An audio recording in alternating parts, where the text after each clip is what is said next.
S. Chand presents Educational Video Lectures as per the new UGC curriculum. Difficult concepts made easy. Study anywhere, anytime. Financial accounting. It is something that not only the big corporations do, but we, normal people, small business owners, non-for-profit business organizations and corporations also need the basic understanding of.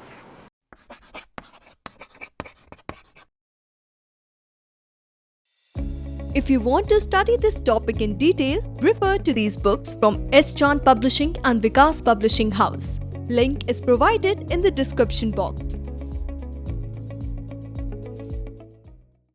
Hi, I'm Nidhi Nagar and I welcome you to S. Chand Academy. In this lecture series, we start with learning about the basic principles that are followed in financial accounting, which are known as generally accepted accounting principles. These are normally followed in United States, and we do have an Indian version of the principles in the form of Indian standards that we'll learn about in later on. So generally accepted accounting principles, they work as a guideline to supervise the recording, maintaining and systematic analysis of the financial information of any corporation. There are 10 generally accepted principles of financial accounting that are followed. So we'll start with the first one, which is consistency. Very basic guideline, the very basic principle that one can follow is of consistency. That is following the same practice year after year for every account or for every financial statement that you make. That means consistency. Second, regularity. Sticking to the rules or sticking to the principles or policies of financial accounting has to be regular and not occasional. कि ऐसा नहीं होना चाहिए as a principle that you are following one policy for 1 month and then second policy in the second month. There has to be a regularity in following the basic principles. Thirdly, and very important one, sincerity. That whatever financial events are occurring, जो भी financial information आपके पास आ रही है, record हो रही है, आप वो रिकॉर्ड मेंटेन कर रहे हैं, it should be with utmost sincerity. आप अपना कोई भी पर्सनल बायस उसमें अप्लाई नहीं करेंगे. आप सिंसियरिटी से उन फाइनेंशियल इवेंट्स को, उस फाइनेंशियल इंफॉर्मेशन को रिकॉर्ड करेंगे अपने अकाउंट्स में. Then we go to permanence. The consistency principle that we learned earlier, that there has to be a consistency in following policies. It allows the comparability of records. Comparability, or we can say comparing the financial statements with our own performance or with the firms of similar nature. अगर आपका भी same scale का business है और आपके पास आपकी industry में 3 और ऐसे बिजनेसेस हैं जिनका सेम स्केल है और वो same procedures and policies follow करते हैं, तो आप अपनी परफॉर्मेंस के साथ, अपनी पिछली परफॉर्मेंस के साथ और साथ ही साथ अपने जैसी और फर्म्स के साथ भी अपने फाइनेंशियल स्टेटमेंट्स को कंपेयर कर सकते हैं. Non compensation. Principle of non-compensation means that only the positives should not be recorded. अगर आपको प्रॉफिट हुआ है, आप रिकॉर्ड कर रहे हैं, बहुत अच्छी बात है, लेकिन दिस प्रिंसिपल सेज कि आपको किसी भी फाइनेंशियल इवेंट का पॉजिटिव साइड और नेगेटिव साइड दोनों रिकॉर्ड करने हैं. अब किसी भी फाइनेंशियल इवेंट का नेगेटिव साइड क्या हो सकता है? आपको कोई लॉस हो गया है, कोई मेजर लॉस हो गया है, आपकी मिसकंसेप्शन या किसी इंफॉर्मेशन को मिस इंटरप्रेट करने की वजह से कोई लॉस हो गया, तो शायद आप चाहेंगे कि आप उसे रिकॉर्ड ना करें, कि आपकी कोई गलती या आपकी कोई मिस्टेक आपके रिकॉर्ड्स में दिखेगी। तो as a general human nature हो सकता है कि आप ना चाहें कि उसे रिकॉर्ड करेंगे, लेकिन इस प्रिंसिपल के अकॉर्डिंग आपके किसी भी फाइनेंशियल इवेंट्स के पॉजिटिव साइड, नेगेटिव साइड जो भी होगा हमें सब रिकॉर्ड करना है। प्रिंसिपल ऑफ प्रूडेंस, कि आप स्पेक्यूलेशन से, आप किसी उम्मीद से अपने फाइनेंशियल अकाउंट्स को अनअफेक्टेड रखेंगे, कि आप उम्मीद करेंगे कि भाई अभी इस क्वार्टर तो मेरा शायद इतना अच्छा प्रॉफिट नहीं हुआ, नेक्स्ट क्वार्टर अच्छा प्रॉफिट होगा, तो इस लॉस को अगर मैं नहीं भी दिखाऊं तो चल जाएगा। तो ये जो ओवर स्पेकुलेट करने की आदत होती है, ह्यूमन नेचर होता है, तो इस स्पेकुलेशन से हम अपने फाइनेंशियल अकाउंट्स को फ्री रखेंगे। कुछ भी स्पेकुलेट करके आप अपना प्रॉफिट ज़्यादा या लॉस कम नहीं दिखाएंगे। प्रिंसिपल ऑफ कॉन्टिन्यूटी, जैसे आप कोई काम स्टार्ट कर रहे हैं, स्मॉल स्केल बिजनेस स्टार्ट कर रहे हैं या एक बड़ी कॉर्पोरेशन भी स्टार्ट कर रहे हैं, तो हमारा बेसिक प्रिंसिपल या बेसिक गाइडलाइंस रहती है कि हम उसे लंबे टाइम तक कंटिन्यू करेंगे। ऐसा नहीं है कि आज मैंने बिजनेस स्टार्ट किया है, अगर ये इस साल मुझे प्रॉफिट नहीं देता है तो मैं इसे अगले साल बंद कर दूँ। और बेसिक प्रिंसिपल है, जब भी आप अकाउंट्स बनाने बैठेंगे आप इस इंटेंशन के साथ अकाउंट्स बनाते हैं कि आपका बिजनेस जो है वो कंटिन्यू करेगा for a longer period of time.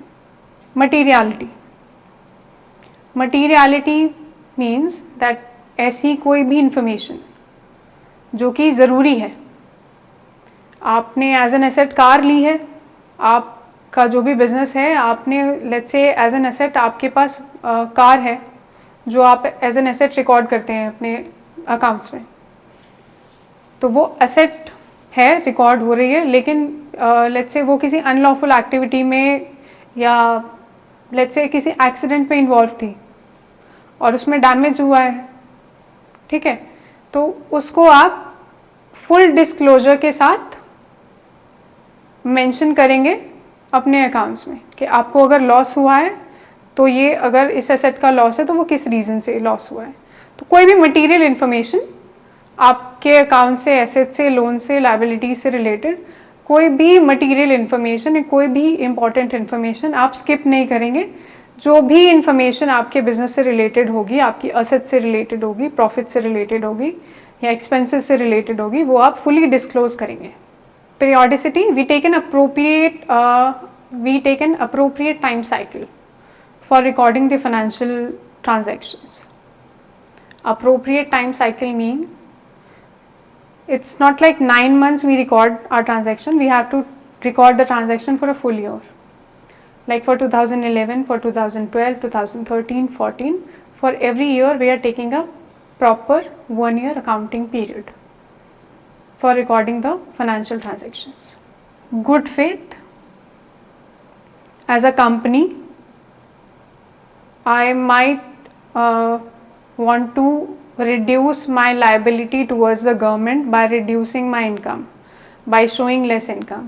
अगर मैं कम प्रॉफिट दिखाऊंगी तो शायद मुझे कम टैक्स देना पड़ेगा गवर्नमेंट को, या कम फॉलो करने पड़ेंगे लीगल प्रोविजंस जो कि हायर टैक्स स्लैब रेट तक जाते होंगे। तो जब भी आप रिकॉर्ड अपना मेंटेन करेंगे वो आपको अटमोस्ट गुड फेथ में करना है।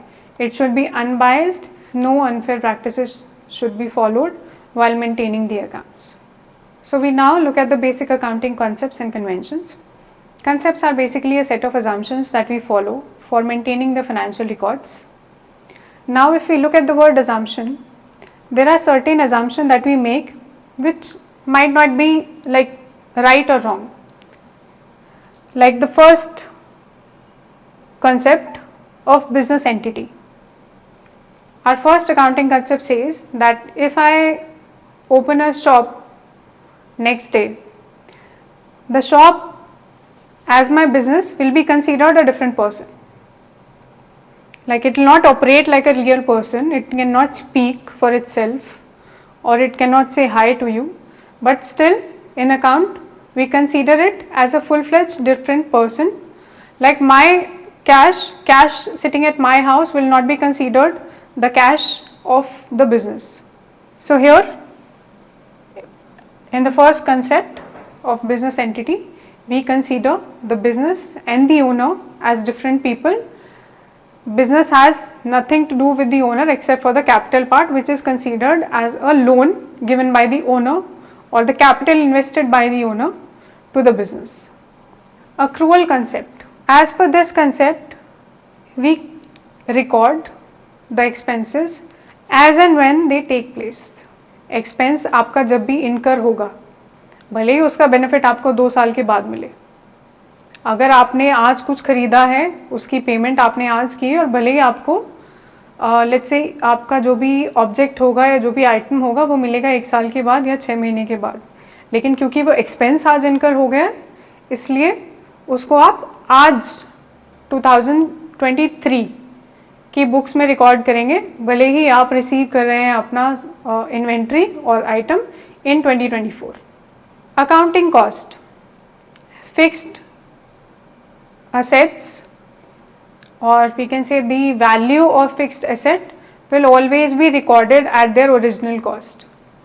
कि जब आप बिजनेस स्टार्ट कर रहे थे, आपने प्लांट स्टार्टअप करने के लिए लैंड बाय किया था, अब लैंड आपने बाय किया था लेट्स से 50 लाख का, अब आप 2023 में जब आप बुक्स बना रहे हैं या 2024 में जब आप बुक्स बना रहे हैं अपने अकाउंट्स की, लैंड की वैल्यू हो गई अप्रिशिएट, वो 50 लाख का जो वैल्यू आपका लैंड का था ओरिजिनल बाइंग कॉस्ट वो अब हो गई है 5 करोड़. लेकिन जब आप एसेट्स मेंशन करेंगे अपनी बुक ऑफ अकाउंट्स में, आप उसको रिकॉर्ड करेंगे हमेशा ओरिजिनल कॉस्ट पे. So that is the basic concept of accounting cost. Dual aspect, that for every debit entry made in the accounts, for every debit entry which is made in the account, there will be an equal amount of credit entry. That will again we can further elaborate in when we'll be learning about the journal entry system. So this is the concept of dual aspect, like for every debit there has to be an equal amount of credit in your account. Going concern concept. Business is expected to continue for a longer period of time.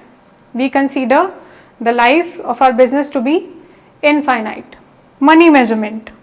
Transactions and events which can be recorded in monetary terms are the only transaction that will be recorded.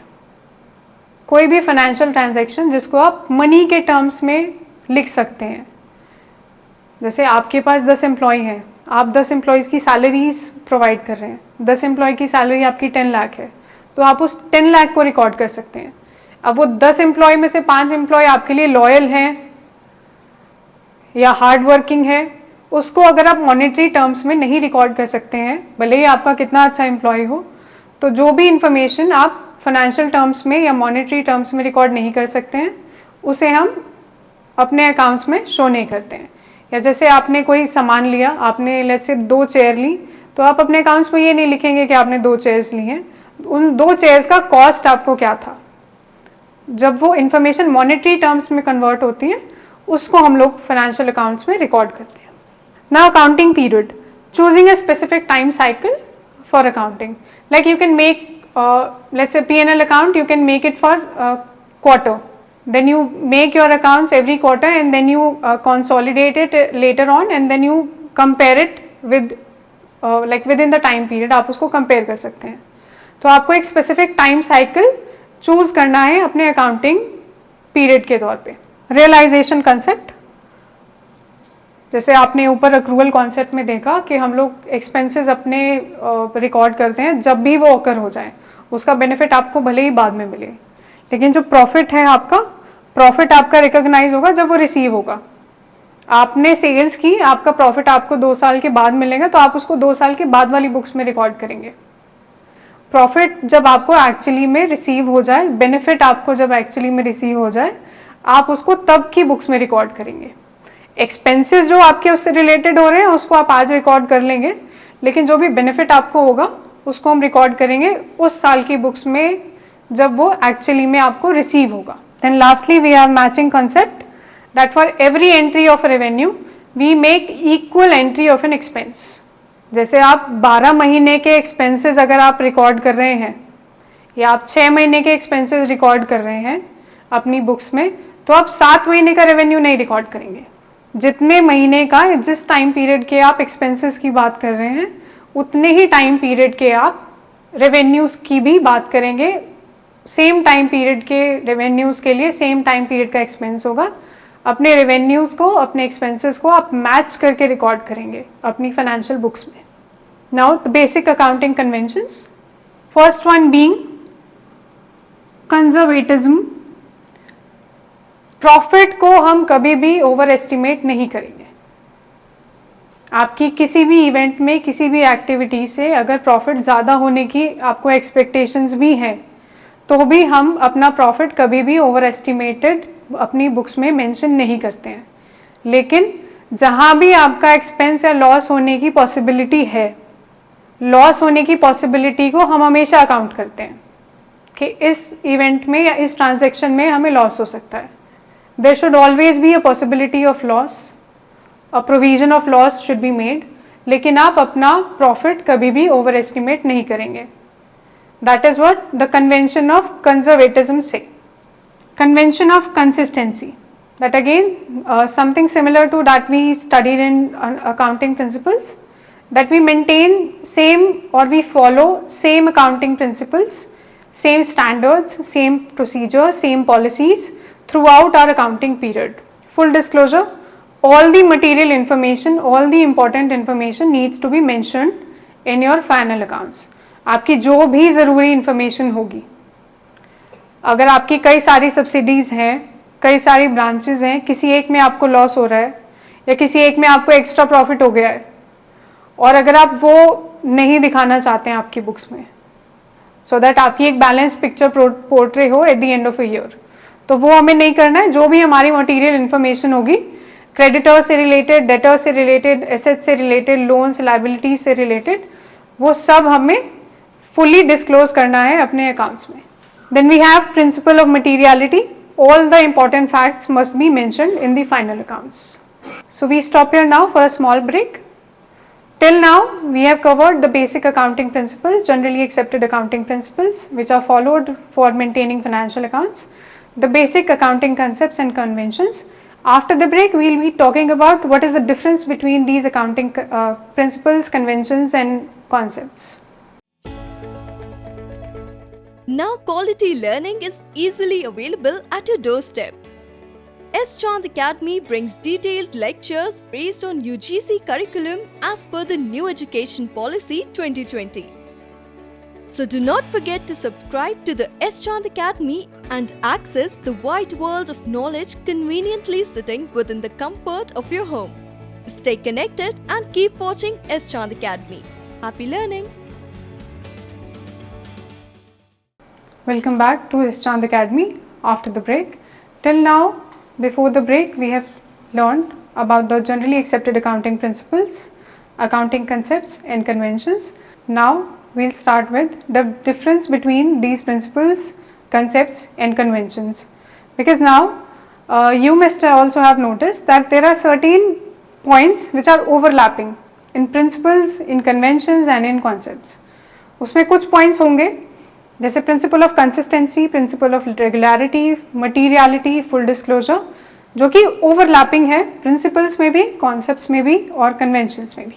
So now we learn about the basic difference which is there between the concepts, convention and generally accepted accounting principles.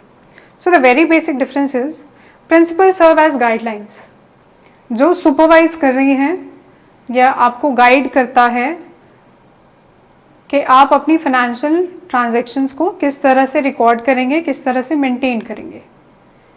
Concepts on the similar lines focus on maintaining of those transaction and recording of those transaction.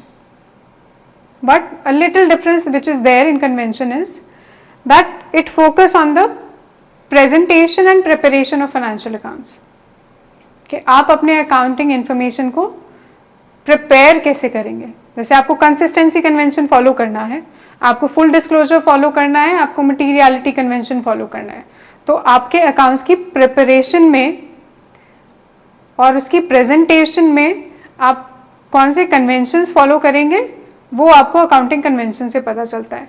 Accounting conventions are basically standards which are usually accepted, something which is commonly accepted among the different firms, different companies to prepare the financial accounts. Now moving forward, as I said in the slide earlier, generally accepted accounting principles are the principles which are followed in United States. We have an Indian counterpart of the generally accepted accounting principles issued by the Institute of Chartered Accountants of India as Accounting Standards of India, normally written as Indian Accounting Standards. So accounting standards are like they have the same meaning as of principles. Accounting standards are common set of principles, practices, policies and procedures for again recording, maintaining and interpretation and analysis of financial records. They tell you and they guide you when and how, when an accounting event should be recorded, like when it's occurring and when it should be recording, like we learnt earlier in the accrual concept. कि कोई भी financial event जब अकर होगा, कोई भी financial event होगा, कोई भी लॉस होगा या कोई भी एक्सपेंस आप करेंगे तो उसे आपको कब रिकॉर्ड करना है, कैसे रिकॉर्ड करना है, कौन से बुक्स में रिकॉर्ड करना है, किस तरह से रिकॉर्ड करना है. अब हमने अकाउंटिंग प्रिंसिपल्स पढ़े हैं, अकाउंटिंग कॉन्सेप्ट्स पढ़े हैं, अकाउंटिंग कन्वेंशंस पढ़े हैं कि आप कैसे प्रिपेयर करेंगे, कैसे प्रेजेंट करेंगे अपनी इन्फॉर्मेशन को, किस तरह से गाइडलाइन आप फॉलो करेंगे अपने अकाउंट्स को बनाने के लिए. लेकिन इन सब का ऑब्जेक्टिव क्या है? आपको जो प्रिंसिपल्स हैं वो क्यों पता होने चाहिए, कंसेप्ट्स हैं वो क्यों पता होने चाहिए, या जो हमारे अकाउंटिंग स्टैंडर्ड्स हैं जो ICAI ने हमारे लिए बनाए हैं, considering the basic similarities between principles and the accounting standards, इनको पढ़ने का, समझने का, फॉलो करने का ऑब्जेक्टिव क्या है? First of, to reduce confusions. Like there are similar set of standards for each and every company in India. Accounting standards हर कंपनी अपने नेचर के अकॉर्डिंग सेम स्टैंडर्ड फॉलो करेगी. इससे जो आपके एक्सटर्नल पार्टीज़ हैं जिन्हें आपके बिजनेस की इंफॉर्मेशन चाहिए, they can standardize or compare the financial statements. आपके फाइनेंशियल स्टेटमेंट्स प्रिपेयर करने के लिए, जब आप फाइनेंशियल स्टेटमेंट्स प्रिपेयर करेंगे following the same standards, it will reduce the confusion. Confusion को रिड्यूस करने के साथ साथ बहुत कम चांसेस होते हैं कि उसमें कोई फ्रॉडलेंट मिस्टेक हुआ हो, क्या कोई इन्फॉर्मेशन आपने नहीं एंटर की हो या कोई इन्फॉर्मेशन आपसे स्किप कर गए हो पर्पसली, तो उसके होने के चांसेस काफ़ी कम हो जाते हैं. To bring transparency, when we follow our principles diligently and make our accounting statements as per the principles and concepts, it leaves a very small chance of any mishappening behind the scene. It makes the financial accounting as transparent as possible, that you get each and every information about the business house or the business corporation. When we follow our accounting standards, it also serves as a global requirement. Like similar nature, the accounts of companies which are of similar nature, similar level, they can be accessed globally and they can be understood by the general public easily.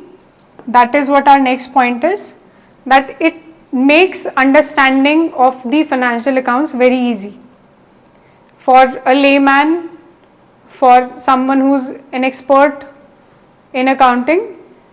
Following the same standards every year, following same procedures for everything, for all the statements, it makes it easy to understand.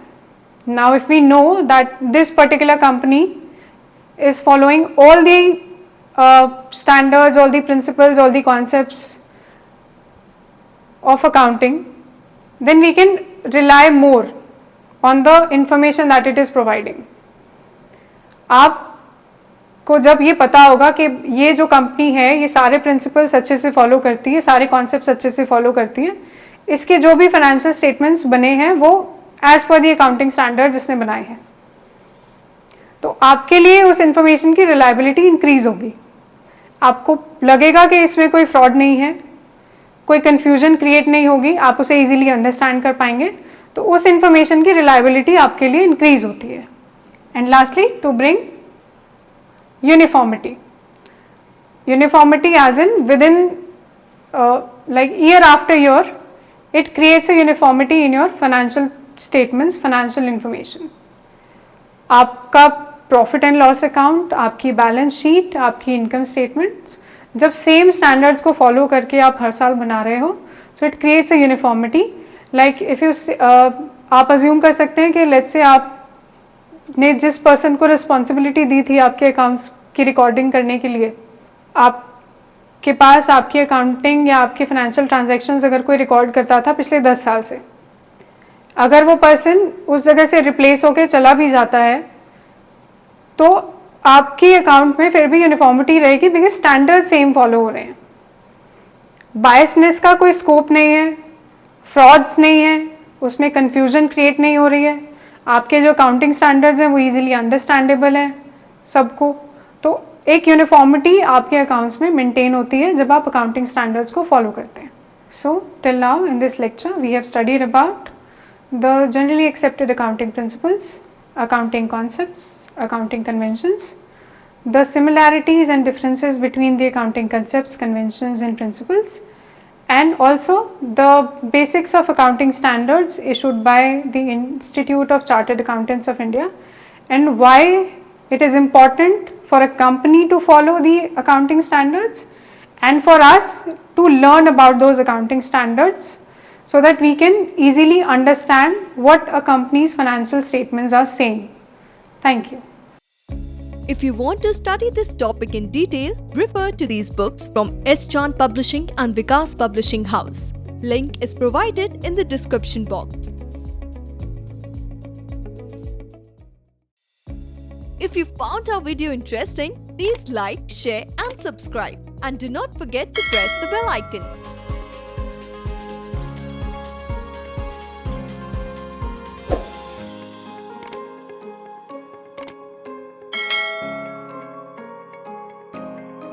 All rights reserved. This video has been prepared for educational purposes only. No part of it may be reproduced or copied without the permission of the copyright holder.